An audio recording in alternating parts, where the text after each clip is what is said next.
Welcome back. 50% రిజర్వేషన్లకు కూడా బద్దలు కొడతామంటోంది కాంగ్రెస్.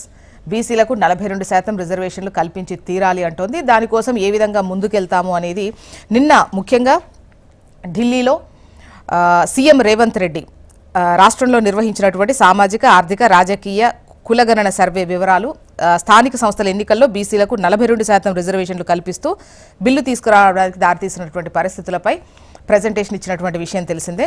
సో కాంగ్రెస్ అధిష్టానం ఈ సర్వేకు సంబంధించి సీఎం రేవంత్ రెడ్డిని రాష్ట్ర కాంగ్రెస్ను కూడా ప్రశంసించినటువంటి క్రమంలో బీసీలకు 42% రిజర్వేషన్ కల్పించే దిశగా ఏ విధంగా ముందుకెళ్లాలి, అదేవిధంగా పార్లమెంట్లో ఎలా వెళ్ళాలి, రాష్ట్రానికి సంబంధించి ఎంపీలు ఏ విధంగా ముందుకెళ్లాలి అన్న దానిపై మాట్లాడినటువంటి క్రమం చూశాము. సో డిస్కస్ చేద్దాం. గెస్టులు కూడా సిద్ధంగా ఉన్నారు. శ్రీవర్ధన్ రెడ్డి గారు, వీరు బీజేపీ సీనియర్ నాయకులు. డాక్టర్ దత్తాత్రేయ గారు, వీరు బీఆర్ఎస్ సీనియర్ నాయకులు. డాక్టర్ చరణ్ కౌశిక్ యాదవ్ గారు, వీరు కాంగ్రెస్ సీనియర్ నాయకులు. నమస్తే అండి, వెల్కమ్ టు ద డిబేట్. నమస్తే అండి.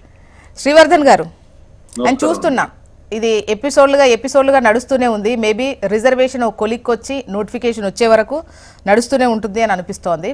సో ముఖ్యంగా రిజర్వేషన్స్కు సంబంధించి ఏంటి హైకోర్టు ఇచ్చినటువంటి గడువుకు సంబంధించి ఆల్మోస్ట్ ఇవాల్టి రేపటితో కంప్లీట్ అయిపోతుంది. సో తేలాల్సినటువంటి అవసరం ఉంది.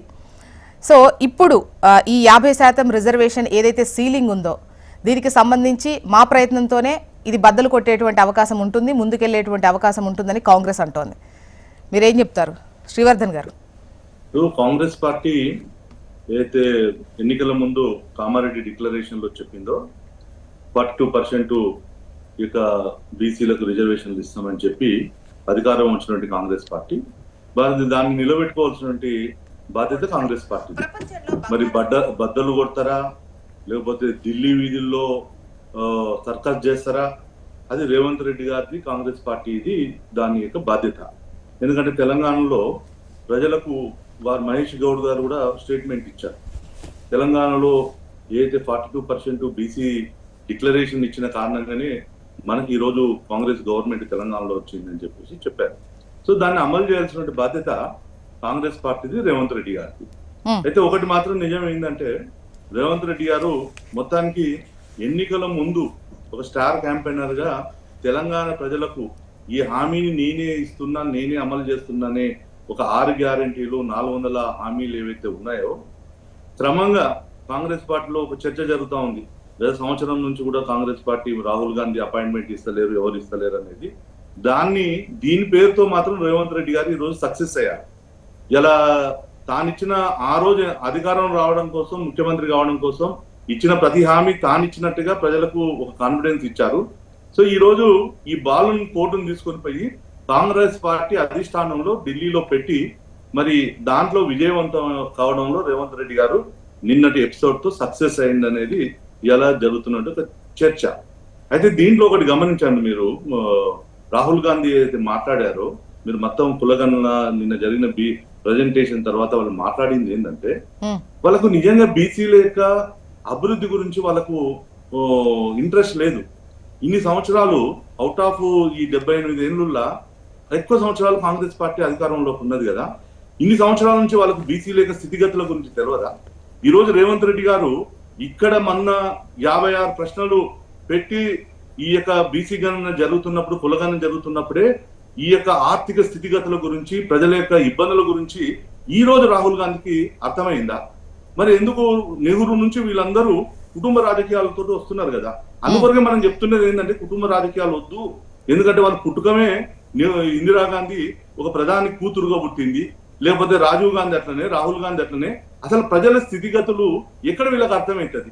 పుట్టుకతోట ఒక పేదరికం నుంచి, ఒక బలహీన వర్గాల నుంచి వచ్చినట్టు నరేంద్ర మోడీ గారు వచ్చిన రోజు నుంచి కూడా ఈ దేశంలో ఏదైతే వాదం చెప్పిండో నిన్న రాహుల్ గాంధీ, ఈ వాదాన్ని ధ్వంసం చేయాలని ఏదైతే ఉందో, ఈ జాతీయవాదాన్ని పక్కన పెట్టాలని చెప్పేసి మాట్లాడిందో, ఈ హిందుత్వవాదాన్ని పక్కన పెట్టాలని మాట్లాడిందో, ఇది కాంగ్రెస్ యొక్క కుట్ర.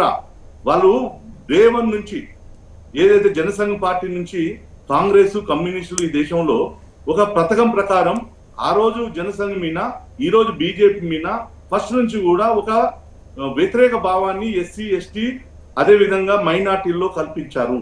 సో క్రమంగా వాటన్నిటిని తొలగించుకుంటూ వచ్చాం. ఈ రోజు దేశంలో 121 ఎంపీలు ఉంటే దాంట్లో ఎస్సీ ఎస్టీలు ఉంటే 70 పైన బీజేపీ గెలిచింది. మైనార్టీలు అత్యధికంగా ఉన్నటువంటి అస్సాం రాష్ట్రంలో కూడా బీజేపీ అధికారంలోకి వచ్చింది, ఉత్తరప్రదేశ్ లో వచ్చింది, గిరిజనులు అత్యధికంగా ఉన్నటువంటి జార్ఖండ్ లో వచ్చింది, ఎస్సీలు అధికంగా ఉన్నటువంటి మహారాష్ట్రలో కూడా వచ్చింది. అంటే బీజేపీ అన్ని కులాలు అన్ని అంటే శ్రీవర్ధన్ గారు అన్నిటిని అధిగమించి హిందుత్వ అన్నటువంటి అంశంతో మీరున్నారు, ఒక గంపగుత్తగా ఉన్నటువంటి ఓట్ బ్యాంక్ మీకు ఉంటుంది కాబట్టి ఈ కులగణన సర్వేతో కులాల వారీగా డివైడ్ అయిపోతారు, అందుకోసం మీకు ఇబ్బంది కలుగుతుంది కాబట్టి నెక్స్ట్ మేము కూడా అదే కులగణన చేస్తామని మీరు అంటున్నారా? మీరు అదే అంటున్నా, మీరు ఆయన నిన్న ఇచ్చిన ప్రజెంట్ అదే ఒకటే చెప్తున్నారు. ఇదంతా కూడా వస్తూ వాటన్నిటిని కూడా దేశంలో ప్రజలందరూ బీజేపీ అనేది మైనార్టీలకు వ్యతిరేకం కాదు, ఎస్సీలకు కాదు, ఎస్టీలకు కాదు అనేది స్పష్టమైంది. అవకాశం వచ్చిన రోజు అబ్దుల్ కలాం గారిని రాష్ట్రపతిని చేశాం, రామ్నాథ్ కోవింద్ గారిని ఎస్సీని దళితుల్ని దేశానికి రాష్ట్రపతిని చేశాం, గిరిజన శ్రీమతి ముర్ము గారిని ఈరోజు దేశానికి రాష్ట్రపతిని చేశాం. సో ఇవాళ ఓబీసీ ప్రధానమంత్రిగా భారతీయ జనతా పార్టీకి ఉన్నారు.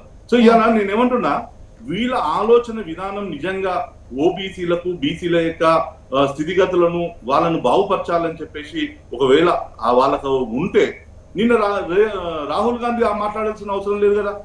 ఈ హిందుత్వ భావజాలను ఈ రోజు దేశంలో నిజం అవునన్నా కాదన్నా ఈ యొక్క జాతీయవాద భావాలు కావచ్చు, హిందుత్వాన్ని పరిరక్షిస్తున్నట్టు యొక్క సంస్థలు కావచ్చు, లేకపోతే ఈ జాతీయ సంస్కృతిని పరిరక్షిస్తున్నది ఎవరు అంటే ఈ దేశంలో అత్యధికంగా ఓబీసీలుగా ఉన్నటువంటి ఈ ఓబీసీ బిడ్డలే. సో వీటి నుంచి బీజేపీ వర్గాలకు ఇలా వాళ్ళే మాట్లాడుకున్నారు కదా, దేశంలో 20 రాష్ట్రాల్లో బీజేపీ అధికారంలో ఉందంటే అత్యధికమైనటువంటి జనాభా ఉన్నటువంటి ఓబీసీల యొక్క బీజేపీ ఆలోచిస్తుంది కాబట్టి, వాళ్ళ డెవలప్మెంట్ ఉంది కాబట్టి వాటిని ఎట్లా దూరం చేయాలనేది కాంగ్రెస్ కుట్ర. ఇక్కడ కూడా తెలంగాణలో 42% అమలు చేయాలనేది వీళ్ళ ఆలోచన కాదు, బీసీల కోసం నిలబడాలనేది కాదు. ఒకసారి దత్తాత్రేయ గారి వర్షన్ తీసుకుందాం. దత్తాత్రేయ గారు, కాంగ్రెస్ ముఖ్యంగా జాతీయ స్థాయిలో ఈ అంశాన్ని తీసుకెళ్లడం వల్ల కావచ్చు, లేకపోతే రాష్ట్రంలో జరిగినటువంటి ఈ సర్వేకు సంబంధించినటువంటి తీరుతెన్నులు వివరించడం కావచ్చు, జాతీయ స్థాయిలో ఒక తాటిపైకి తీసుకొచ్చి ఎవరైతే కావాలని కోరుకుంటున్నారో వాళ్ళని ఒక తాటిపైకి తీసుకొచ్చేటువంటి ప్రయత్నంలో ముందుకెళ్తోంది. మేము సక్సెస్ అయ్యాము, సాధించే వరకు కొట్లాడతామని చెప్పేసి అంటోంది కాంగ్రెస్. గుడ్ మార్నింగ్ అండి మీకు, హెచ్ఎం టీవీ ప్రేక్షకులకు, ప్యానెల్లో ఉన్నటువంటి పెద్దలు శ్రీవర్ధన్ అన్నకి, మిత్రుడు కిరణ్ కౌశిక్ కి. అలా మేడం ఒకటి మాత్రం నేను అంటే యాజ్ ఎ బీసీగా, not as a BRS party ప్రతినిధిగా నా ఫస్ట్ వర్డ్ ఏంటంటే, కాంగ్రెస్ పార్టీ ఏదైతే 40-50 సంవత్సరాల సుదీర్ఘ కళ నెరవేర్చడానికి ఒక ప్రయత్నం చేస్తావు, బీసీలకు సంబంధించినటువంటి ఆకాంక్ష నెరవేర్చే క్రమంలో ఒక రాజకీయ అవకాశాన్ని కల్పించాలనేటువంటి ఒక సంకల్పంలో భాగంగా ఇవాళ వాళ్ళ దగ్గర ఉన్నటువంటి అస్త్రం ఒకటే.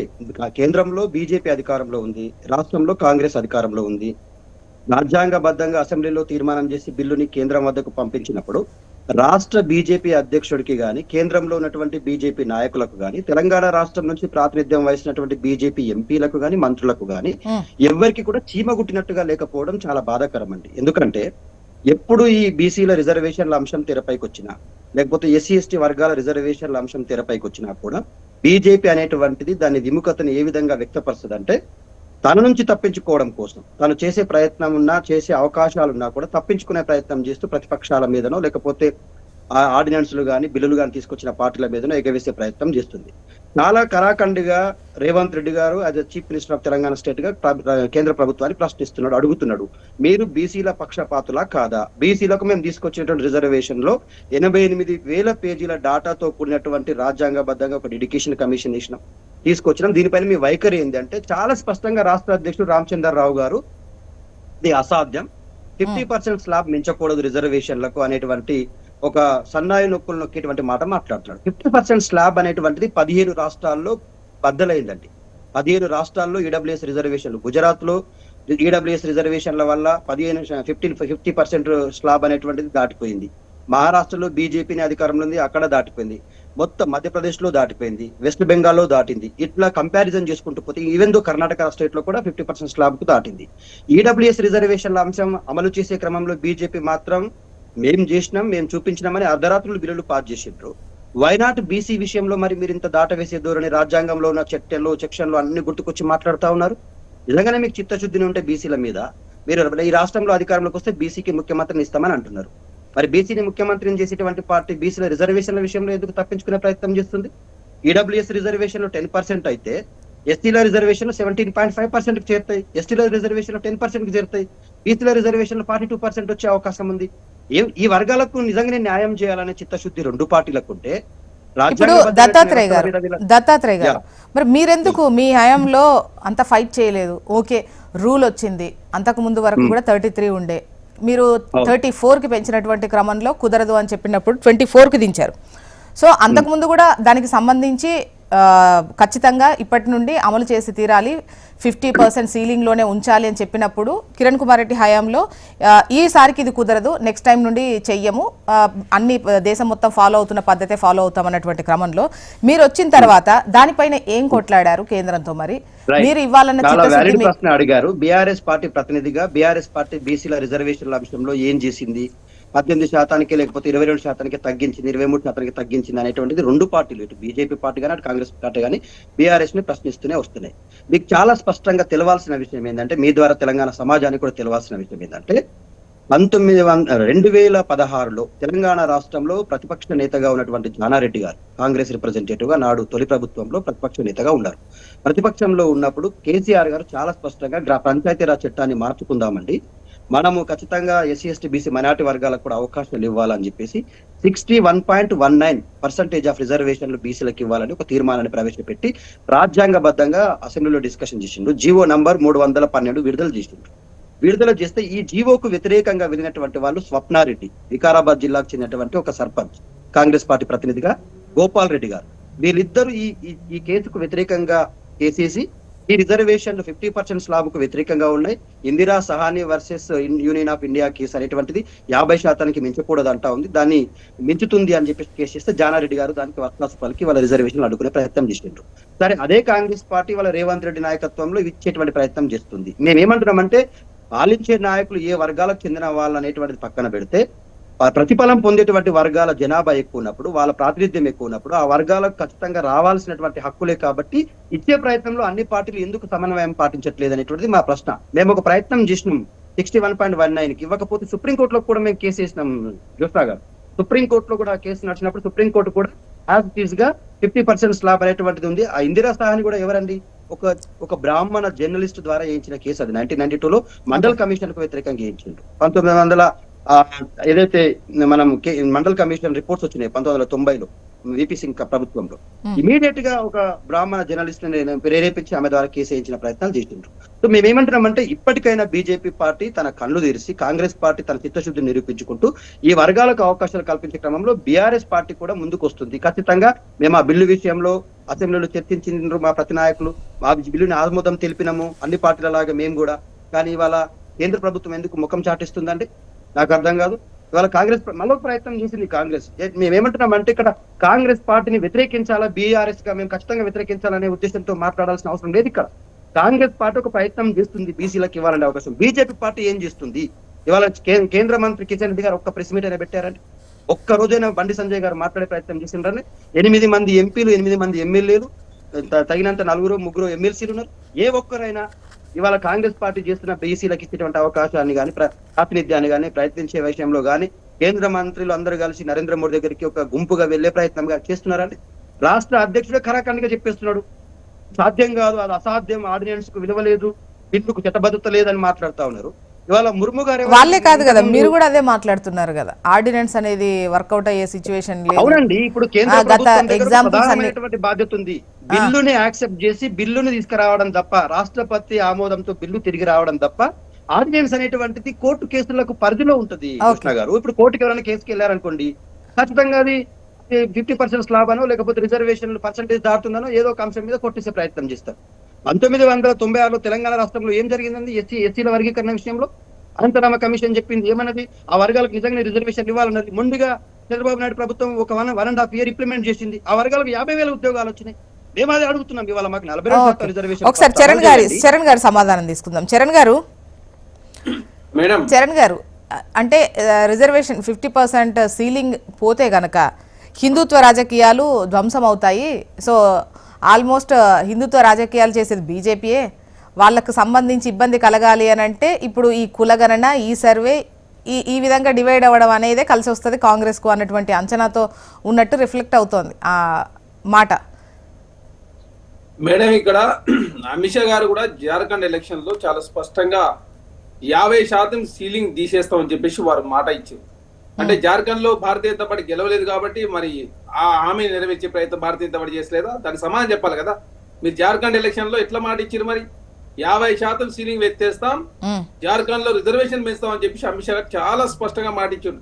మేము కామారెడ్డిలో మాట ఇచ్చిన వాళ్ళు జార్ఖండ్ లో ఇచ్చారు. మేము కామారెడ్డిలో ఇచ్చిన మాట నిలుపుకునే ప్రయత్నం కాంగ్రెస్ పార్టీ చేస్తా ఉంది. మరి భారతీయ జనతా పార్టీ కూడా చేయాలి కదా. అంటే జార్ఖండ్ లో మీరు గెలవలేదు కాబట్టి కేంద్రంలో మీరే ఉన్నారు. మరి కేంద్రంలో మీరున్నప్పుడు జార్ఖండ్ లో ఇచ్చిన మాటను అమిత్ షా గారు నిలుపుకోవాలి కదా. దేశంలో నెంబర్ 2 గా వ్యవహరిస్తున్న అమిత్ షా గారి మాటకు విలువ లేదా భారతీయ జనతా పార్టీ? లేదా కేంద్ర ప్రభుత్వం ఎందుకు మెతక వైఖరి ప్రదర్శిందో సమాధానం చెప్పాలి. అదే కాకుండా ఇక్కడ నార్థన్ స్టేట్ లో ప్రధానంగా 90% కూడా ఇక్కడ రాజ్యాంగంలో చాలా స్పష్టంగా అక్కడ పరిస్థితుల ఆధారంగా నిర్ణయం తీసుకోవాలని ఉన్నది. ఇప్పుడు నార్థన్ స్టేట్ పోతే ఎక్కువ మంది 90% ఎస్టీలు ఆదివాసీలు వాళ్ళని అక్కడ ప్రత్యేక పరిస్థితుల్లో రిజర్వేషన్లు ఎక్కువ ఇవ్వచ్చు అని చెప్పి కూడా రాజ్యాంగంలో ఉన్నది. దానిలో భాగంగా ఇప్పుడు తెలంగాణ రాష్ట్రంలో బీసీలు ఎక్కువగా ఉన్నారు కాబట్టి బీసీలకు సంబంధించినటువంటి రిజర్వేషన్ పెంచాలని చెప్పి కాంగ్రెస్ పార్టీ కోరుతా ఉంది. అదే కాకుండా ఇక్కడ చాలా దేశంలో ఏ రాష్ట్రంలో కూడా ఇప్పటి వరకు దేశంలో సంబంధించి బీసీలకు సంబంధించి కావచ్చు, ఎస్సీఎస్లకు సంబంధించి కావచ్చు, పూర్తి స్థాయి లెక్కలు చాలా స్పష్టంగా తెలంగాణ రాష్ట్రంలో పూర్తి స్థాయి డేటా ఉంది. డేటా ఉన్నప్పుడు పెంచుకునే అవకాశం ఉంటది. వారి జనాభా ఎంతో నిర్ధారించుకున్న తర్వాత పెంచుకునే అవకాశం ఉంది. ఇక్కడ బీహార్లో కావచ్చు, అదేవిధంగా మిగతా రాష్ట్రాల్లో పూర్తి స్థాయి డేటా లేదు. అదే కాకుండా వాళ్ళ దగ్గర సైంటిఫిక్ డేటా లేదు కాబట్టి అక్కడ పెంచుకున్నా కూడా కోట్లలో వివాదాలు వచ్చినట్టు పరిస్థితి. కాబట్టి తెలంగాణ రాష్ట్రంలో కాంగ్రెస్ ప్రభుత్వం దగ్గర పురుషులు కావచ్చు, మహిళలు కావచ్చు, ట్రాన్స్జెండర్స్ కావచ్చు, ఎస్సీలు, ఎస్టీలు, బీసీలు, అదే కాకుండా చరణ్ గారు, అంటే సర్వే ఏ విధంగా జరిగింది, ఎంతవరకు ఇప్పుడు ఈ బిల్లుకు సంబంధించి కావచ్చు, ఆర్డినెన్స్ కు సంబంధించి కావచ్చు, కోర్టులో నిలబడే వాటికి సంబంధించి దానికి సంబంధించి మళ్ళీ మాట్లాడు. అయితే ఇప్పుడు ఈ సర్వే అనేది, ఈ సర్వే కావచ్చు, రిజర్వేషన్ అమలు కావచ్చు, ఈ 50% సీలింగ్ ఏదైతే ఎత్తివేయబడుతుందో ఆ తర్వాత అంటే హిందుత్వ రాజకీయాలు అనేవి ధ్వంసం చేయబడతాయి. సో ఇది ఒక పొలిటికల్ ఈక్వేషన్ తోని ముందుకెళ్తున్నట్టే అనుకోవాలా, లేకపోతే ఇన్ని రోజులు గుర్తురాంది ఇప్పుడే ఎందుకు అనేది బీజేపీ అడుగుతున్న క్వశ్చన్. ఇప్పుడు మేమంతా బీసీలమే, బీసీలో వెళ్ళున్నాం. మేము హిందువులం, బీసీలం. మేము హిందువులం ఉంటూ మాకు బీసీ సామాజిక వర్గాలకు సంబంధించిన వ్యక్తులు అంటే మేము హిందుత్వం లేదా? మాకు మేము హిందువులం కాదా? అంటే భారతీయ జనతా పార్టీలో హిందువులా? లేకపోతే అట్లా ఉండదుగా మేడం. బీసీల రిజర్వేషన్ పెంచినంత అంటే పొలిటికల్ ఈక్వేషన్ లో హిందుత్వ ఎజెండాతో ముందుకెళ్తుంది అని ఆ విమర్శలు చేసేది మీరేగా మేడం. భారతీయ జనతా పార్టీ ఏంటంటే ఎంతసేపు తప్పించుకునే ప్రయత్నమే. మీరు ఈడబ్ల్యూఎస్ రిజర్వేషన్ తీసుకొచ్చారు దేశంలో 10%, 3% అసలు లెక్కలు చూపించారండి. ఈ దేశంలో మీరు లెక్కలు చూపించకుండా తెలంగాణ రాష్ట్రంలో కులగణన చేస్తే దాని లెక్కలు ఉన్నప్పుడు మీరు పెంచాల్సిన బాధ్యత మీ మీద లేదా? మీరు ఈడబ్ల్యూఎస్ రిజర్వేషన్ పెంచినప్పుడు ఏమైనా దేశంలో లెక్కలు చూపించారా? దేశవ్యాప్తంగా మీరు ఏమైనా ఓబీసీలు పోయిన తర్వాత ఈడబ్ల్యూఎస్ లో ఓసీలు ఇంతమంది, అందులో ఇంతమంది వెనకబడ్డ వాళ్ళు, అందులో పురుషులు ఇంత, అదేవిధంగా ట్రాన్స్జెండర్ కావచ్చు, మహిళలు కావచ్చు, అదే కాకుండా వాళ్ళ రాజకీయ ఆర్థిక పరిస్థితి ఈ విధంగా ఉంది అని చెప్పేసి మీరు లెక్కలు చేర్చిరా అసలు? అదే కాకుండా ఈడబ్ల్యూఎస్ మరి ముస్లిం ఎందుకు పెట్టినాక? మరి ఈడబ్ల్యూఎస్ ముస్లింలు కూడా ఇస్తామన్నారు కదా. అంటే మీరు పెడితేనేమో కరెక్ట్, ఎవరైనా వేరే వాళ్ళు పెడితే మాత్రం వాళ్ళు హిందూ ద్రోహులను లేకపోతే ముస్లిం అనుకూలం అని చెప్పేసి ప్రచారం చేస్తామని అర్థం ఉందా? ఈడబ్ల్యూఎస్ ముస్లిం లేరా చెప్పండి. మరి మీరు గుజరాత్ లో ముస్లింస్ ఉండొచ్చు, ఉత్తరప్రదేశ్ లో ముస్లింస్ ఉండొచ్చు, మహారాష్ట్రలో ఉండొచ్చు, కర్ణాటకలో ఉండొచ్చు, అదే కాదు మీరు తెచ్చినటువంటి ఈడబ్ల్యూఎస్ రిజర్వేషన్ లో ముస్లింస్ ఉండొచ్చు. కానీ కాంగ్రెస్ పార్టీ తెలంగాణ రాష్ట్రంలో చేసిన సరే తప్పని చెప్పేసి భారతీయ జనతా పార్టీ రామచంద్రరావు గారు మాట్లాడుతారు. వారు ఒక అడ్వకేటు. అదే కాకుండా మధ్యప్రదేశ్ తరహాలో చేయొచ్చు అని చెప్తారు. మరి మధ్యప్రదేశ్ లో ఏం చేసారు? ఆ ఫార్ములా ఏందో చెప్పండి అంటే దానికి సమానం చెప్పరు. 9th షెడ్యూల్ లో పెడితే దాని చరణ్ గారు ఇప్పుడు ఇవాల్టితో గడువు ముగుస్తుంది. హైకోర్టు ఏదైతే విధించిందో రిజర్వేషన్స్ కు సంబంధించి ఒక డెసిషన్ తీసుకునేటువంటి గడువు ఇవ్వాలని అనుకుంటా కదా. సో దీనికి సంబంధించి క్లారిటీ రావాల్సిన అవసరం ఉంది. ఒకవైపు నోటిఫికేషన్ రావాలి, సెప్టెంబర్ 30కి అంతా ఎన్నికలు జరగాలి. మేడం దాని విషయంలో అవసరం ఉంటే సింగిల్ బెంచ్ జడ్జిమెంట్ ఇచ్చింది. త్రిసభ్య ధర్మాసనం కూడా పోతుంది అవసరం ఉంటే. ఇక్కడ లోక్సభలో రాహుల్ గాంధీ గారు ఈ అంశాన్ని మాట్లాడబోతా ఉన్నాడు, ఖర్గే గారు రాజ్యసభలో మాట్లాడబోతా ఉన్నాడు. ఇండియా కూటమి ఈ ఓబీసీ అంశాన్ని లేవనెత్తబోతా ఉంది. కాంగ్రెస్ పార్టీ మీరు చూస్తా ఉన్నారు. మనోడికి ఏమన్నారు? రాహుల్ గాంధీ స్పందిస్తారు. రాహుల్ గాంధీ గారు మాట్లాడరు, ప్రియాంక గాంధీ గారు మాట్లాడరు, సోనియా గాంధీ గారు మాట్లాడారు, ఖర్గే గారు, కేసీ వేణుగోపాల్. కాంగ్రెస్ పార్టీలో ఉన్న అగ్రనాయకులంతా కూడా ఓబీసీ రిజర్వేషన్ చాలా స్పష్టంగా, అదేవిధంగా తెలంగాణ రాష్ట్రంలో చేసిన సర్వే కావచ్చు, దీని ద్వారా ఇంకా అదేవిధంగా ఏదైతే ఎస్సీ ఎస్టీ బీసీలకు సంబంధించి ఇంగ్లీష్ మాధ్యమం అనేది చాలా బ్యూటిఫుల్ గా ఉపయోగపడుతుంది కాబట్టి దానికి సంబంధించిన అంశం కావచ్చు, ఎకానమీకి సంబంధించిన పరిస్థితి కావచ్చు, దేశంలో ఏ రాష్ట్రంలో కూడా పూర్తి స్థాయి సమగ్ర సమాచారం లేదు. ఓన్లీ తెలంగాణ దగ్గర ఉందని చెప్పి చాలా Okay. స్పష్టంగా కాంగ్రెస్ పార్టీ దత్తాత్రేయ. మాట్లాడింది. పార్లమెంట్ ఈ అంశాన్ని లేవనెత్తబోతా ఉన్నారు. Okay. ఖచ్చితంగా 2 సభలు కుదేలు ఖచ్చితంగా జాతీయ స్థాయి అంశంలో ఖచ్చితంగా ఓబీసీ అంశం ప్రధాన అంశం కాబట్టి కాబట్టి భారతీయ జనతా పార్టీ భయం వేస్తుంది, బాధేస్తుంది కాబట్టి కాంగ్రెస్ పార్టీని బదనాం చేసే ప్రయత్నం వారు చేస్తా ఉన్నారు. ఖచ్చితంగా ఓబీసీ ప్రధానమంత్రి ఓబీసీలకు న్యాయం చేస్తారని ఒక నిమిషం శ్రీవర్ధన్ గారు అదే దత్తాత్రేయ గారు మీ వాయిస్ తీసుకుంటా ఒక నిమిషం. శ్రీవర్ధన్ గారు మేడం చెప్పండి. అంటే ముఖ్యంగా ఇక్కడ ఉన్నటువంటి బీజేపీ నేతలు సపోర్ట్ చేసినట్టే ఉంటున్నారు కానీ ఎక్కడా కలిసికట్టుగా వచ్చి ఈ రిజర్వేషన్స్కు సంబంధించి స్వాగతిస్తున్నాం అంటున్నారు కానీ ఎక్కడ సపోర్ట్గా నిలబడ్డటువంటి సిచ్యువేషన్ లేదు, కేంద్రంతో మాట్లాడినటువంటి పరిస్థితి లేదు. ఇంకా చెప్పాలంటే కొన్ని సందర్భాల్లో ఒప్పిస్తామంటున్నారు, కొన్ని సందర్భాల్లో కుదరనటువంటి పరిస్థితి అంటున్నారు. ఏంటి వైఖరి? ఇప్పుడు బీజేపీ చాలా స్పష్టంగా వైఖరితో ఉంది. కాంగ్రెస్ పార్టీ 42% ఏదైతే అమలు చేస్తుంటుందో దాన్ని మేము స్వాగతిస్తున్నాం. ఎక్కడ దీంట్లో డీవియేషన్ లేదు. First point. రెండో పాయింట్, ఈయన ఇచ్చినటువంటి అనేక హామీలు ఉన్నాయి రేవంత్ రెడ్డి గారివి. 6 గ్యారంటీలు మిగతాయి ఉన్నాయి. అన్నిటి కూడా రేపు ఈడ ఆర్థికంగా అప్పులు ఉన్నాయి, ఆర్థికంగా ఇబ్బందులు ఉన్నాయి. ఇవన్నిటిని మేమా బాధ్యత బీజేపీ పార్టీగా మేమా ఆయన వాళ్ళ యొక్క హామీలను నెరవేర్చాల్సింది? ఆయన ఇచ్చిన హామీలు ఇచ్చేటప్పుడు రేవంత్ రెడ్డి గారికి ఇవన్నీ గుర్తులేవా? కాంగ్రెస్ పార్టీకి ఇవన్నీ గుర్తులేవా? ఇలా ఎందుకు బీజేపీ మీద బదనాం చేయాలని చెప్పి చూస్తున్నారు? రండి, మేము వద్దని చెప్పలేము. మా ఓబీసీ ఆల్ ఇండియా అధ్యక్షుడు చాలా స్పష్టంగా చెప్పాడు, ఏది మీరు సరైనటువంటి పద్ధతిలో రండి, మేము కూడా ప్రధానమంత్రి దగ్గరికి వస్తాం, దీని మీద చర్చ చేస్తామని చెప్పాడు. సో ఇవాళ కోర్టు ఏదైతే 31 వరకు 30 సెప్టెంబర్ లో ఎన్నికలు జరపాలని చెప్పేసి కోర్టు చెప్పినందుకు ఈ హడావిడి చేస్తున్నారు కదా. మేము ఒకటే అడుగుతున్నాం, వీళ్ళు ఇంతకుముందు మిత్రుడు అన్నాడు నేను బీసీని హిందువునే అని. ఎస్, అట్లా కాంగ్రెస్ పార్టీలో అనేక మంది బీసీలు ఉన్నారు, హిందువులుగా ఉన్నారు. మరి ఎందుకు రాహుల్ గాంధీ మాట్లాడేటప్పుడు నిన్న ఆ మాట ఎందుకు వచ్చింది? న్యాచురల్ గానే అన్ని వర్గాలు కాంగ్రెస్ పార్టీలో ఉన్నప్పుడు ఈ యొక్క బీసీ గణనను తీసుకొచ్చి హిందుత్వవాదాన్ని మన బలహీనం చేయొచ్చు అనేటటువంటి ఒక ఆలోచన విధానం బయట పెట్టిందో ఇది న్యాచురల్ గా దేశ ప్రజలు ఏమని ఆలోచిస్తారు? ఎస్, వీళ్ళకు ఎస్సీ ఎస్టీ మైనార్టీల మీద మేము విషన్ నిమ్మాము, మేము సక్సెస్ అయ్యామని అనుకుంటున్నారు. సో ఇప్పుడు బీసీలను తీసుకొని వచ్చి మొత్తం బీజేపీని హిందుత్వవాదాన్ని లేకుండా చేయాలని ఒక కుట్ర ఆలోచన తప్ప నిజంగా వీళ్ళకి ఆలోచన ఏముంది? నేను ఒకటే అడుగుతున్నా, రేవంత్ రెడ్డి గారు సర్కార్ వచ్చిన తర్వాత కులగణన చేసింది, అంతా చేసింది, ఆర్థిక పరిస్థితి తెలిసినాయి, ఎవరికి ఏముందని తెలిసింది కదా. ఈ రోజు ఇస్తున్నట్టు ఇందిరమ్మ ఇండ్లు నిజంగా చెప్పండి, గ్రామాలకు వెళ్దాం, ఎంతమంది పేదలకు, నిజమైన పేదలకు, ఏ సంబంధం లేని పార్టీలకు లేని వాళ్ళకు ఎంతమందికి రాలేకపోతున్నాయి? ఇవాళ హైయెస్ట్ 56% రాష్ట్రంలో ఉంటే ఎవరు చదువుతున్నారు? హైయెస్ట్ బీసీ పిల్లలే కదా. ఈ రోజు ప్రభుత్వ పాఠశాలలో కావచ్చు, కాలేజీల్లో కావచ్చు, ఇంజనీరింగ్ చదువుతున్న చదువుల్లో ఈ రోజు వాళ్ళకి రావాల్సినటువంటి రీఎంబర్స్మెంట్ ఇవ్వక వాళ్ళందరూ చదువుకు దూరం అవుతున్నారు. దీనికి కారణం కాంగ్రెస్ పార్టీ కాదా? ఇవాళ బీసీ ఏదైతే కార్పొరేషన్ల ద్వారా ఈ 2 years లో ఇన్ని లక్షల కోట్లు ఖర్చు పెడితే ఎంత ఖర్చు పెట్టిందండి బీసీ యొక్క అభివృద్ధి కోసం? మాటలు మాట్లాడుతూ ఉన్నారు.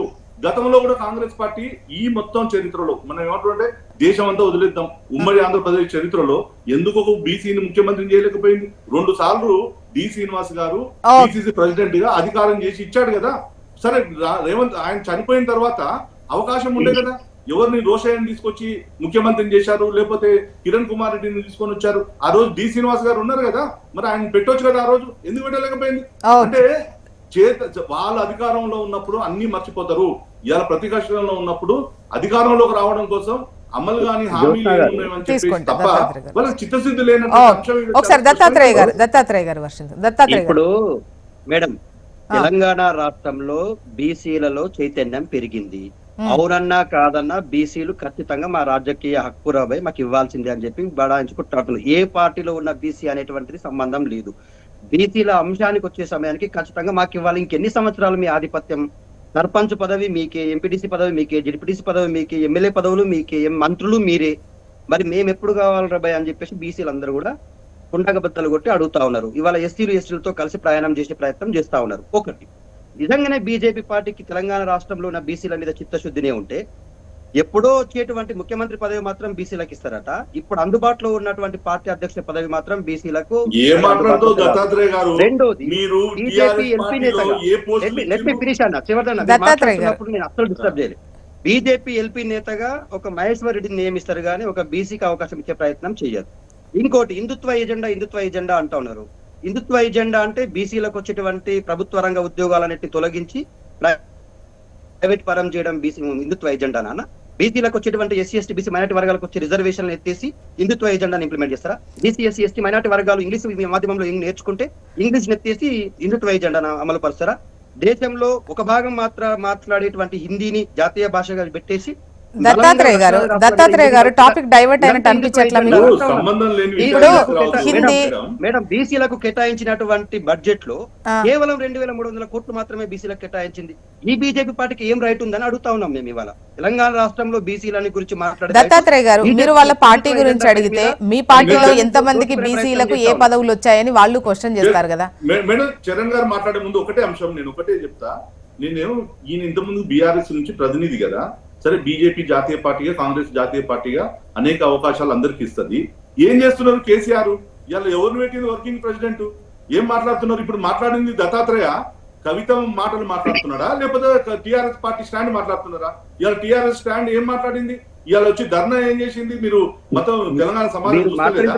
ఇవాళ కాంగ్రెస్ పార్టీ చేసినటువంటి బిల్లుల విషయంలో బీఆర్ఎస్ పార్టీ ఆలోచన ఏంది, కవిత ఆలోచన ఏంది? మీరు కవిత ఆలోచన మాట్లాడుతున్నారా, ఇవాళ బీఆర్ఎస్ పార్టీ స్టాండ్ మాట్లాడుతున్నారా? బీసీల గురించి టీఆర్ఎస్ పార్టీ ఈ రోజు కాదు, ఇంకో 50 ఏళ్ళు టీఆర్ఎస్ పార్టీ అది ఉన్నా కూడా ఏ రోజు బీసీని తీసుకొచ్చి ప్రెసిడెంట్ పెట్టలేదు. మీరు బీసీల గురించి మేము చేస్తున్నాం అని టీఆర్ఎస్ పార్టీ అంటే ఎవరు నమ్ముతాడు? మీరు అధికారంలో ఉన్నప్పుడు ఏం చేసినని నమ్ముతారు? శ్రీవర్ధన్ గారు, ఇప్పుడు దత్తాత్రేయ గారు సామాజిక న్యాయానికి సంబంధించి కవిత కూడా మాట్లాడినటువంటి క్రమంలో మీరు బీఆర్ఎస్ పైన కూడా అసంతృప్తిగా ఉన్నారా? మేడం, కవిత గారు జాగృతి ఆధ్వర్యంలో బీసీల అంశాన్ని గ్రౌండ్ రూట్ లో జిల్లాల స్థాయిలోకి తీసుకెళ్లి తెలంగాణ రాష్ట్ర ప్రభుత్వం ఇచ్చినటువంటి బీసీలకు ఇచ్చినటువంటి కేవలం 42% రిజర్వేషన్ మీదనే తను ప్రస్తావించలేదు. బీసీలకు ప్రతి సంవత్సరం ఇస్తున్నటువంటి 20,000 కోట్ల విషయంలో ప్రస్తావించింది. బీసీలకు రావాల్సినటువంటి వాళ్ళు ఎంబీసీలకు మంత్రిత్వ శాఖ కేటాయిస్తామన్నారు. మంత్రిత్వ శాఖ విషయంలో ప్రస్తావించింది. తెలంగాణ రాష్ట్రంలో సావిత్రిబాయి లాంటి జయంతులు వర్ధంతులు అఫీషియల్ గా నిర్వహించాలని పోరాడింది.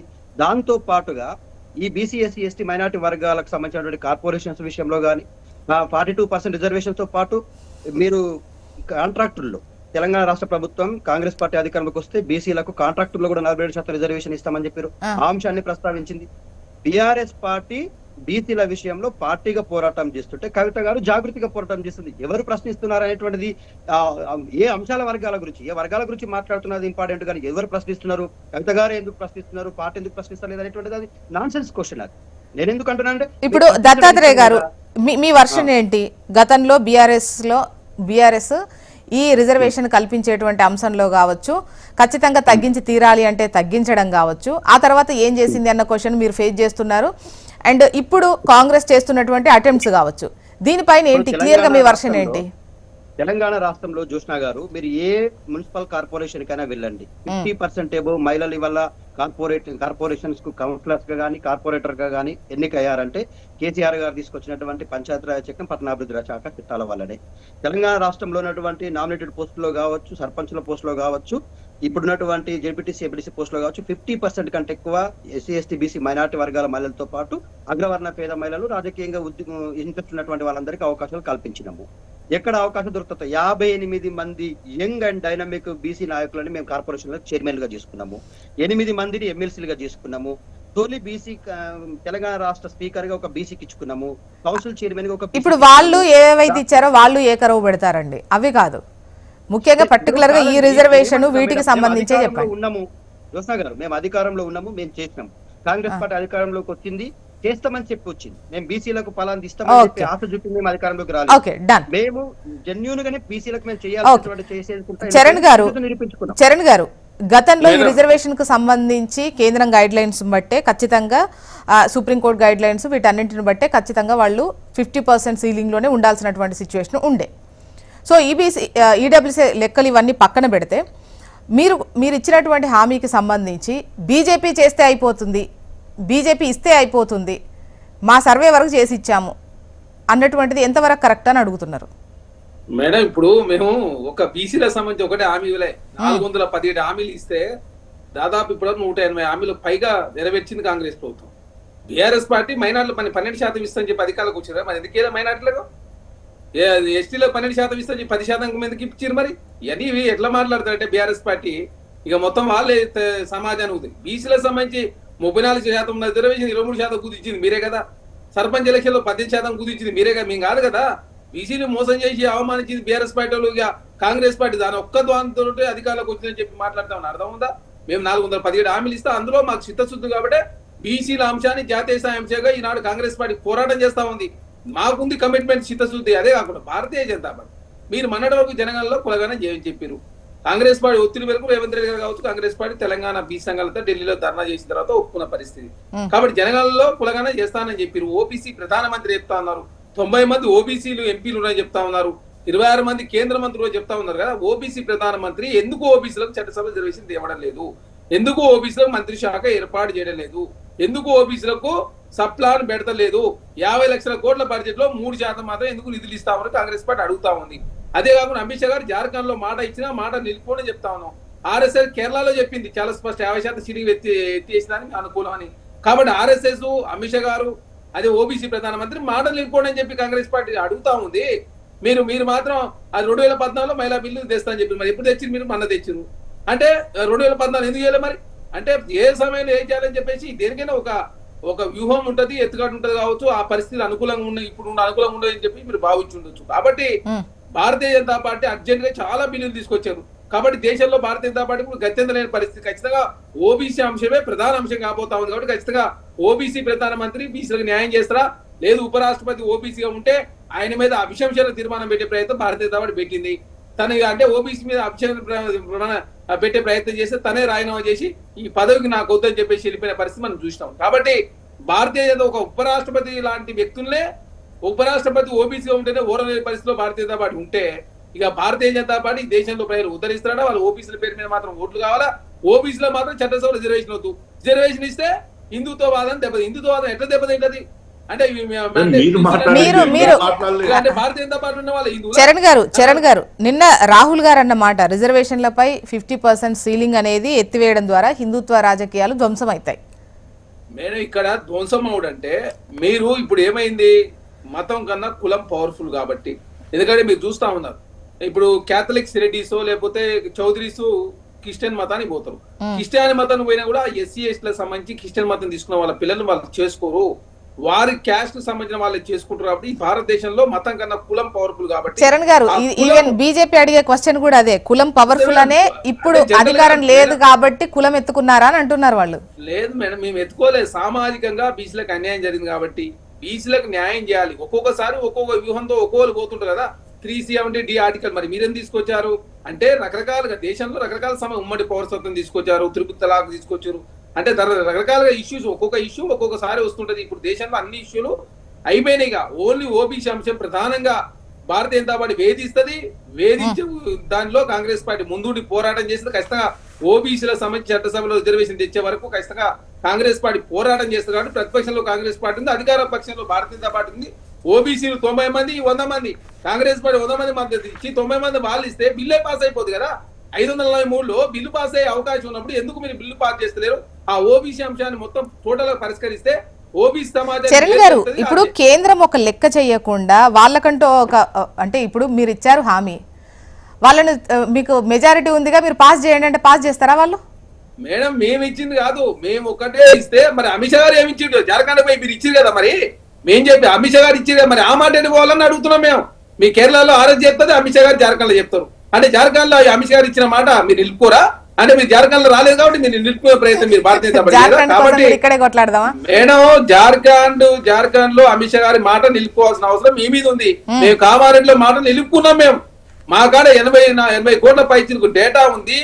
అదే 150 కోట్ల రూపాయలు ఖర్చు పెట్టి దాదాపు 62 రోజుల పాటు చేసినటువంటి సర్వే 1,03,000 మంది ఎమ్మెల్యేలు తెలంగాణ రాష్ట్రంలో కుల సర్వే జరుగుతా ఉంటే దాని మీద పెద్ద విమర్శలు చేశారు. పారదర్శకంగా కుల సర్వే జరిగింది, ప్రొఫెసర్ల కమిటీ కూడా నిర్ధారించింది. దాని మీద ఈ రోజు కూడా కేబినెట్ లో చర్చించబోతా ఉన్నారు. ఖచ్చితంగా అదే కాకుండా మధ్యప్రదేశ్ ఫార్ములా అని చెప్పి రామచంద్ర గారు మాట, మరి మధ్యప్రదేశ్ ఫార్ములా ఏందో భారతీయ జనతా పార్టీ ఇంప్లిమెంట్ చేయొచ్చు కదా. మీరు ఇంప్లిమెంట్ చేయకుండా ఎందుకు దేశంలో అనవసరం గందరగోళం క్రియేట్ చేసే ప్రయత్నం ఎందుకు చేస్తా ఉన్నారు? ఓబీసీ ఉపరాష్ట్రపతి ఎందుకు అభిశంసన తీర్మానం పెట్టే ప్రయత్నం చేసి సమాధానం చెప్పాలా? మీ ఎలక్షన్ల కోసం ఓబీసీ ఉపరాష్ట్రపతి ఒకటి వీళ్ళు ఏదో ఉపరాష్ట్రపతిని అభిశంసన తీర్మానం మరి వాళ్ళ కలలు కన్నదా వాళ్ళ రాహుల్ గాంధీ చెప్పారా లేకపోతే ఖర్గే గారు చెప్పారో తెలియదు. దేశ ప్రజలందరూ మొత్తం చూస్తున్న సందర్భంలోనే నాకు అనారోగ్య కారణాలతో నేను రాజీనామా చేస్తున్నానని చెప్పి రాజీనామా చేసి పోయిండు. ఓకే, దీంట్లో అభిశంసన తీర్మానం ఏడుంది? ఎవరు నోటీస్ ఇచ్చాడు? అభిశంసన తీర్మానం పెట్టాలంటే నోటీస్ ఇవ్వాలి కదా. ఈ రోజు ఒక జడ్జి మీద, ఢిల్లీలో ఒక జడ్జి మీద యాక్షన్ తీసుకోవాలని చెప్పేసి పార్లమెంట్ లో 100 మంది ఎంపీలతో సంతకాలు చేసి ఇచ్చారు అభిశంసన తీర్మానం పెట్టాలని. మరి ఉపరాష్ట్రపతి విషయంలో ఎవరు చేశారు? ఇదే ఉపరాష్ట్రపతిని, ఇదే భారతీయ జనతా పార్టీ కదా ఒక రాష్ట్రానికి గవర్నర్ గా ఉన్నటువంటి వ్యక్తిని తీసుకొని వచ్చేసి, ఒక జాటుగా ఉన్నటువంటి నాయకుని తీసుకొని వచ్చి ఈ దేశానికి ఉపరాష్ట్రపతిని చేసింది భారతీయ జనతా పార్టీ కదా. ఎందుకు వీళ్ళు మర్చిపోతున్నారు? ఇదేమైనా కాంగ్రెస్ పార్టీ చేసినటువంటి ఉపరాష్ట్రపతిని మేము దించినామా? వాళ్ళు మాట్లాడేదానికి అర్థం లేనటువంటి మాటలు కాంగ్రెస్ పార్టీ మాట్లాడుతుంది. ఇవే మాట్లాడే ఈ దేశంలో అందరినీ అన్ని వర్గాల నుంచి వాళ్ళు కోల్పోయింది. ఇప్పుడు నేను చెప్పింది కాదు స్టేట్మెంట్, మీరు అన్ని పేపర్లో చూశారు. ఇవాళ నేను ఒకటే అంటున్నా, వాస్తవంగా దేశంలో జనాభా బీసీలది ఎక్కువ ఉంది. ఇక్కడ ఉన్నటువంటి అభివృద్ధి ఫలాలు బీసీ వర్గాలకు చెందాలి. డాక్టర్ మన్మోహన్ సింగ్ గారు ఏమన్నారంటే ఆ రోజు, ఈ దేశంలో 10% ఉండి వేల సంవత్సరాలు ఈ దేశాన్ని దోచుకున్నటువంటి ముస్లిం సామాజిక వర్గానికి మొదటి ఫలాలు చెందాలి అని చెప్పారు. మరి 52%, 56% ఉన్నటువంటి ఈ వర్గాల యొక్క అభివృద్ధి గురించి ఎందుకు ఆలోచన చేయలేదు? ఈ రోజు ఈ వర్గాలకు టాయిలెట్స్ లేవు, మరి వీళ్ళందరూ కూడా సామాజిక బహిరంగంగా పోతున్నారు అని చెప్పేసి ఎందుకు ఈ కాంగ్రెస్ పార్టీకి ఇన్ని రోజుల నుంచి ఎందుకు రాలేదు? అంటే కాంగ్రెస్ పార్టీ మాట్లాడుతుంది, చేతల రూపంలో లేదు. ఇది భారతీయ జనతా పార్టీ చేతల రూపంలో ఉంది.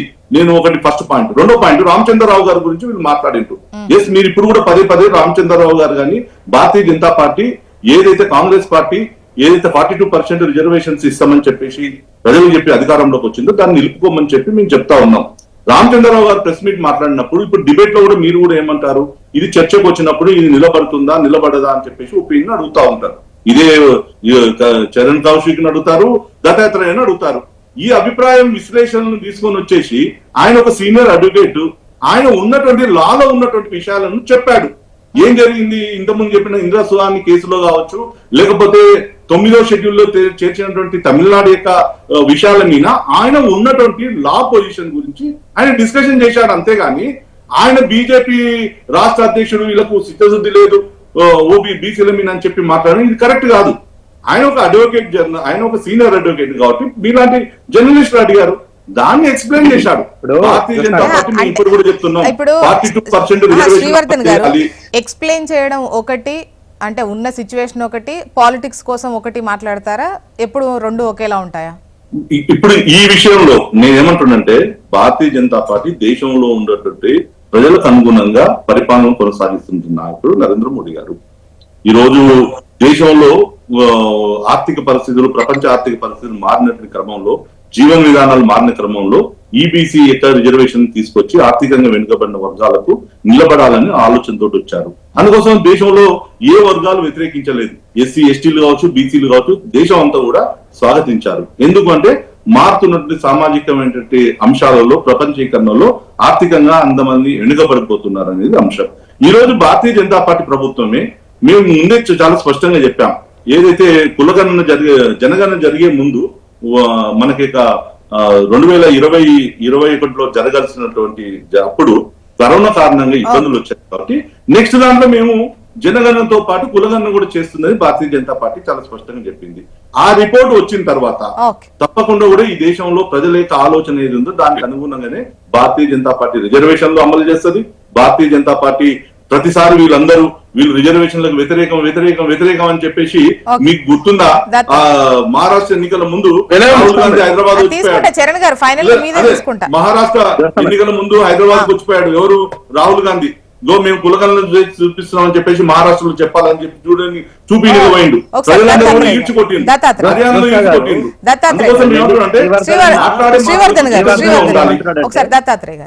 ఇప్పుడు శ్రీవర్ధన్ ఏమంటున్నాడంటే, బీజేపీ పార్టీ అధ్యక్షుడు ఒక అడ్వకేట్, ఆయన చాలా సీనియర్ మోస్ట్ అడ్వకేట్ కాబట్టి అధ్యక్షుడు కాబట్టి చట్టం న్యాయం తెలిసిన వాడు, కేసులు తెలిసినవాడు కాబట్టి చెప్పిండు అంటున్నాడు. మరి తెలంగాణ రాష్ట్రంలో ఈడబ్ల్యూఎస్ రిజర్వేషన్లు అమలు చేసిన తర్వాత తెలంగాణ రాష్ట్రంలో రిజర్వేషన్లు 63% నుంచి 64% పెరిగినాయి. మరి అప్పుడు ఈడబ్ల్యూఎస్ రిజర్వేషన్ల విషయంలో ఇదే మాట మాట్లాడాల్సినటువంటి అడ్వకేట్ గా ఉన్నటువంటి రామచంద్రరావు గారు ఎందుకు మాట్లాడలేదు? మరి బీసీల విషయానికి వచ్చేసరికి ఎందుకు మరి వాళ్ళ చట్టాలు, కేసులు అన్ని గుర్తుకొస్తా ఉన్నాయి అనేది ఒకటి. ఇంకోటి, శ్రీవర్ధన్ రెడ్డి గారు ఏమంటున్నారంటే, మేము అబ్దుల్ కలాం గారిని దేశానికి ప్రెసిడెంట్ గా చేసినాము, రామ్నాథ్ కోవింద్ గారిని చేసినాము, ముర్ము గారిని చేసినాము అంటా ఉన్నారు. ఒక ముర్ము గారిని దేశానికి అధ్యక్షులుగా చేస్తే ముర్ము గారి కుటుంబమో లేకపోతే వాళ్ళ జీవిత ప్రమాణాలు మారుతాయేమో కానీ మీరు ఈ రిజర్వేషన్లు ఇస్తే 42% రిజర్వేషన్లు ఇవాళ తెలంగాణ రాష్ట్రంలో బీసీలకు ఇంప్లిమెంట్ చేస్తే 42% పైగా ఉన్న బీసీల జీవితాల్లో మార్పు వస్తుంది. మేము కోరుకోవాల్సింది ఒక ముర్ము గారి జీవితం బాగుపడితే మొత్తం దేశంలో ఉన్న ఎస్టీల జీవితాలన్నీ దత్తాత్రేయ గారు ఇప్పుడు రామచంద్రరావు గారు మాట్లాడటమే కాదు కదా, రామచంద్రరావు గారు శ్రీవర్ధన్ గారు ఒక నిమిషం. ఇప్పుడు దత్తాత్రేయ గారు రామచంద్రరావు గారు మాట్లాడడమే కాదు, బీఆర్ఎస్ నేతలు కూడా మాట్లాడుతున్నారు కదా. ఇప్పుడు 9 షెడ్యూల్లో చేయించకుండా కుదరనటువంటి పార్లమెంట్ వేదికగా కుదరనటువంటి సిచ్యువేషన్, ఆర్డినెన్స్ తో వర్కౌట్ అవనటువంటి పరిస్థితి.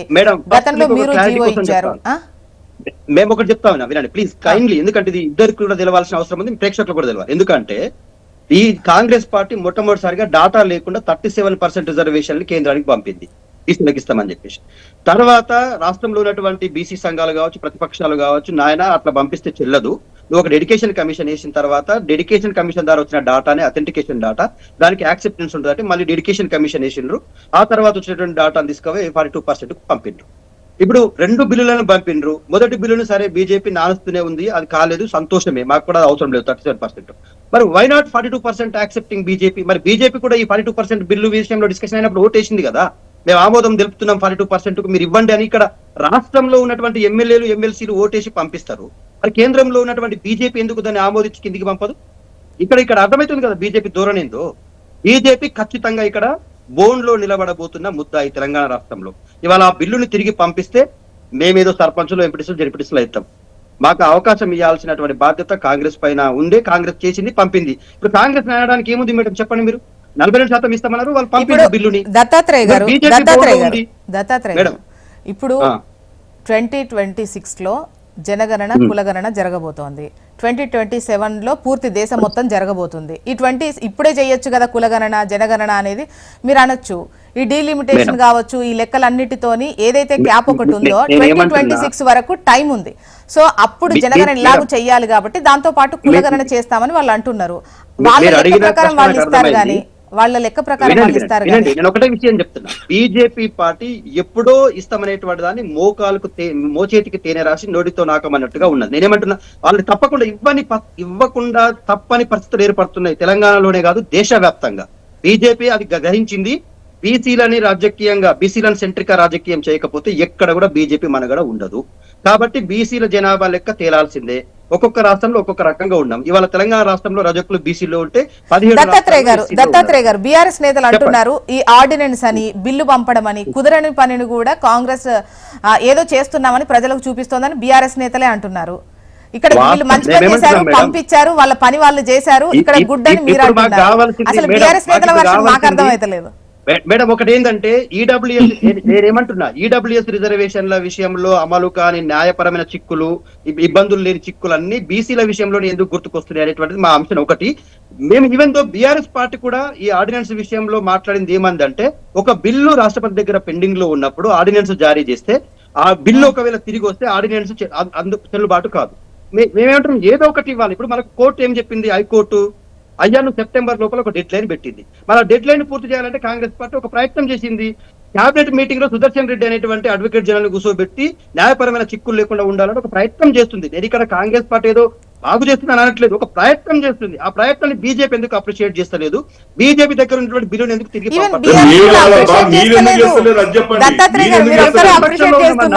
మేము రాష్ట్రంలో అధికారంలో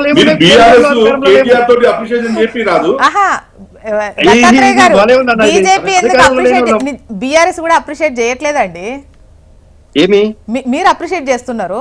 ఇప్పటి వరకు బీఆర్ఎస్ నేతలు మాత్రం ఇదేదో ఆర్డినెన్స్ వర్కౌట్ అయ్యే సిచ్యువేషన్ లేదు, ఆల్రెడీ బిల్లులు వెనక్కు వచ్చాయి, దాన్ని దాచిపెట్టారు, ఉత్త హామీలు ఇచ్చారు, ఆ హామీ ఇచ్చిన మేరకు జనాలకు షోపు టప్ చూపిస్తున్నారు అనేది బీఆర్ఎస్ నేతలు చేస్తున్న విమర్శలు. బట్ మీరు మాత్రం అప్రిషియేట్ చేస్తున్నారు. జోష్నా గారు, నేను ఏమంటున్నా, చాలా మంది డిబేట్లకు పోతారు, డిస్కషన్లకు పోతారు, కానీ కొన్ని చట్టపరమైన అంశాలు కానీ రాజ్యాంగబద్ధమైన అంశాలను తెలియకుండా మాట్లాడితే అది వేగ్ గా ఉంటుంది, ప్రజలు నవ్వుకుంటారు. నేనేమంటున్నా, ఆర్డినెన్స్ కు 6 నెలల కాలం. దత్తాత్రేయ గారు, మీ దాంట్లో ఉన్న సీనియర్ నాయకులు, పెద్ద నాయకులే ఈ కులగణనకు సంబంధించి, సర్వేకు సంబంధించి డిబేట్ గురించి కాదండి, మీ మాజీ మంత్రులు కావాలా? మా లక్ష్యం ఒకటే, మాకు తెలంగాణ రాష్ట్రంలో even బీసీలందరికీ మీ- 42% రిజర్వేషన్ రావాలా? ఈవెన్ మీరు అది కథనం TRS వేయడం పార్టీ కూడా వ్యతిరేకించినా, కాంగ్రెస్ ఆర్డినెన్స్ పార్టీ వ్యతిరేకించినా, వెనకొచ్చిందని మీ BJP కథనాలు వ్యతిరేకించినా చెప్తున్నాయి కదా మేము అండి, శత్రువు లాగానే చూస్తాం. మీరు యాక్సెప్ట్ చేస్తలేరని, అప్రిషియేట్ ఎందుకు accept చేస్తలేరని. చేస్తలేం? ఆర్డినెన్స్ విషయంలో చెప్పినా కదా మేడం, ఒక బిల్లు రాష్ట్రపతి దగ్గర పెండింగ్ లో ఉండగా ఆర్డినెన్స్ పైన ఎవరైనా కోర్టుకు పోతే అది చెల్లుబాటు కాకుండా పోతుంది, మధ్యలో ఎటుగాని పక్షులం అవుతాం. అందుకే మేము బీజేపీని ఒత్తిడి చేస్తున్నాం. అయ్యా బీజేపీ నాయకులారా, Okay. దయచేసి చరణ్ మా గారు. బిల్లును తిరిగి పంపండి. చరణ్ గారు మేడం ఉమ్, మేడం ఇక్కడ ఆర్డినెన్స్ అనేది 2018 పంచాయతీ యాక్ట్ సంబంధించి అందులో 50% నిబంధన ఉంది కదా, అది ఎత్తివేసే దానికోసం మాత్రం ఆర్డినెన్స్ తెచ్చిర్రు. అది ఎత్తివేయకుండా పెంచే అవకాశం ఉండదు కాబట్టి ఆర్డినెన్స్ తెచ్చిర్రు. ఆ రాష్ట్రపతి గారు ఉన్నది వేరు, ఇక్కడ ఉన్నది వేరు. ఇది చట్టాన్ని పోయినసారి చేసిన చట్టాన్ని మార్చే దానిలో భాగంగా ఆర్డినెన్స్ తీసుకొచ్చారు. గవర్నర్ గారు ఓ కేంద్ర హోంశాఖ పంపిరు లీగల్ ఒపీనియన్ కు. సరే అది తొందరలో వస్తుందా లేట్ అవుతుందా, అన్ని బిల్లు లాగానే అది 3 నెలల కాలం పాటు రాష్ట్రపతి గారు కూడా చూడాల్సిన. అదే కాకుండా ఇక జగదీప్ ధన్కర్ సంబంధించి ఆరోగ్య కారణాల దృష్ట్యా రాజీనామా చేసిన చెప్పి అతను చెప్పాడు కదా. మరి 5 నిమిషాలకోసారి ట్విట్టర్ లో స్పందించే నరేంద్ర మోడీ గారు ఎందుకు జగదీప్ ధన్కర్ విషయంలో 15 గంటల పాటు పట్టింది? మరి ఎందుకు జగదీప్ ధన్కర్ గారు రాజస్థాన్ లో 24వ తారీఖు ప్రోగ్రామ్ వస్తుందని చెప్పి చాలా స్పష్టంగా వారి కార్యాలయం ప్రకటించింది కదా. కాబట్టి ఇక్కడ రాజకీయ కోణం ఉన్నది, వారిని తీసేసే ఉద్దేశంలో ఉన్నారు. అదేవిధంగా వారి మీద వీళ్ళే అభిషేచన తీర్మానం పెట్టే అవకాశం కాబట్టి వారు రాజీనామా చేశారు. చాలా స్పష్టంగా ఇక్కడ ఉద్ధవ్ ఠాక్రే గారు చేస్తారా, నితీష్ కుమార్ గారు చేస్తారా, చంద్రబాబు నాయుడు గారు చేస్తారా, లేకపోతే రాజ్నాథ్ సింగ్ గారు చేసుకుంటారు, నడ్డా గారిని చేసుకుంటారు, మీ ఇష్టం. కాకపోతే ఓబీసీ ఉపరాష్ట్రపతికే భారతీయ జనతా పార్టీలో గౌరవం లేదు కాబట్టి ఓబీసీల ప్రధానమంత్రి మరి ఆయనకేం గౌరవం ఉందో ఓబీసీలకు సంబంధించి ఇప్పుడు రిజర్వేషన్ పెడితే కూడా లెక్కలు జరగకముందే ఇదే ప్లేస్ రిజర్వేషన్ ఇచ్చారు కదా. మీరు లెక్కల తర్వాత చేసుకోవచ్చు, చట్టం చేయండి. తర్వాత మళ్ళీ పరిస్థితి ఇంకోటి, దేశంలో 50% పైకి బీసీలు, మీరు అడిగింది 42% కదా. 42% ఇస్తారా? లేకపోతే అసెంబ్లీ కావచ్చు, లోక్సభ, రాజ్యసభ 33% రిజర్వేషన్ ఇవ్వండి. ఎవరు వద్దన్నారు? లోకల్ బాడీ వేరు, చట్టసభలో వేరు కదా. దాని మీద ఒక నిర్ణయం తీసుకుంటే ఖచ్చితంగా దేశం మొత్తంగా ఉన్నాడు బీసీలంతా కూడా హర్షిస్తారు. ఓబీసీ ప్రధానమంత్రి మేలు చేసిన కోరుకుంటారు. కాంగ్రెస్ పార్టీ కూడా పూర్తి మద్దతు ఇస్తుంది కాబట్టి ఓబీసీలో మేలు చేయండి చెప్పి కాంగ్రెస్ బీజేపీ మెడల్ వంచైనా తెచ్చామని. మేడం ఇక్కడ మెడల్ చూడు ఏదైనా కూడా గుర్తుపెట్టుకోండి, కాంగ్రెస్ పార్టీ మాట్లాడింది కాబట్టి ఈ రోజు కాంగ్రెస్ పార్టీ జాతీయ స్థాయి ఇష్యూ అయింది. తెలంగాణలో కులగన్న జీవని చెప్పేసి భారతీయ జనతా పార్టీ జాతీయ నాయకులు చాలా స్పష్టంగా చెప్పారు. అదే కాదు, మీరు చూస్తా ఉన్న బీహార్ సంబంధించి లోకల్లో ఉన్న భారతీయ జనతా పార్టీ ఏమో అనుకూలం అని చెప్పారు, జాతీయ స్థాయిలో భారతీయ జనతా వ్యతిరేకం అని చెప్పారు. సేమ్ ఇక్కడ తెలంగాణ రాష్ట్రంలో కూడా అదే, మేము బిల్లుకు మద్దతు ఇస్తున్నాం అంటారు, కేంద్రాన్ని ఒత్తిడి లేదు, కేంద్రంలో భారతీయ జనతా పార్టీ ఏమో దీన్ని వ్యతిరేకిస్తుంది. కాబట్టి Bharatiya Janata party double stand తో ముందుకు పోతా ఉంది కాబట్టి దేశ ప్రజలంతా కూడా గమనిస్తారు, తెలంగాణ రాష్ట్ర ప్రజలంతా కూడా గమనిస్తున్నారు. దేశాన్ని దశాబ్దాలు పాలించారు. ఈ క్రమంలో ఏ రాష్ట్రం పెట్టిన రిక్విజిషన్ కి ఆ రాష్ట్రానికి వెంటనే కాంగ్రెస్ హయాంలో ఇచ్చినటువంటి పరిస్థితులు ఉండేనా? మేడం ఇక్కడ దయచేసి అర్థం చేసుకోవాల్సింది ఏంటంటే పరిస్థితులన్నీ కూడా అన్ని ఒకే విధంగా ఉండవు. ఆనాడు మన్మోహన్ సింగ్ గారు ప్రధానమంత్రిగా ఉన్నప్పుడే అదేవిధంగా ఐఐటీలో కావచ్చు, ఐఐటీలో ఓబీసీల సంబంధించి 20% రిజర్వేషన్ తీసుకొచ్చారు. అదే కాకుండా చట్టబద్ధత కల్పించే ప్రయత్నంలో ఒక్కొక్క ప్రభుత్వం ఒక్కొక్కసారి ఒక్కో విధానంతో ముందుకు పోతుంది. మన్మోహన్ సింగ్ గారు ఓబీసీ ప్రధానమంత్రి చెప్పుకోలే, మీరు ఓబీసీ ప్రధానమంత్రి మీరు చెప్పుకుంటారు, 90 మంది ఎంపీలు అంటారు, 26 మంది కేంద్ర మంత్రులు అంటారు, ఓబీసీలకు ఏం చేస్తలేరు కదా. కాబట్టి కాంగ్రెస్ పార్టీ ఇక్కడ మాట ఇచ్చిన మేము కాంగ్రెస్ పార్టీకి చూద్దామండి. త్వరలోనే స్థానిక సంస్థల ఎన్నికలు ఉన్నటువంటి క్రమంలో ఇవాళ లేదంటే రేపు దీనికి సంబంధించి రిజర్వేషన్ కు సంబంధించి క్లారిటీ రావాల్సినటువంటి అవసరం ఉంది, నోటిఫికేషన్ రావాలి, ఎన్నికలు కూడా జరగాల్సినటువంటి క్రమంలో చూద్దాం దీనిపై ఏం తేలుతుంది అనేది. And thank you so much అండి డిస్కషన్ లో పాల్గొన్నందుకు. శ్రీవర్ధన్ గారు, చరణ్ కౌశిక్ యాదవ్ గారు, దత్తాత్రేయ గారు, థ్యాంక్ యూ అండి. ఇది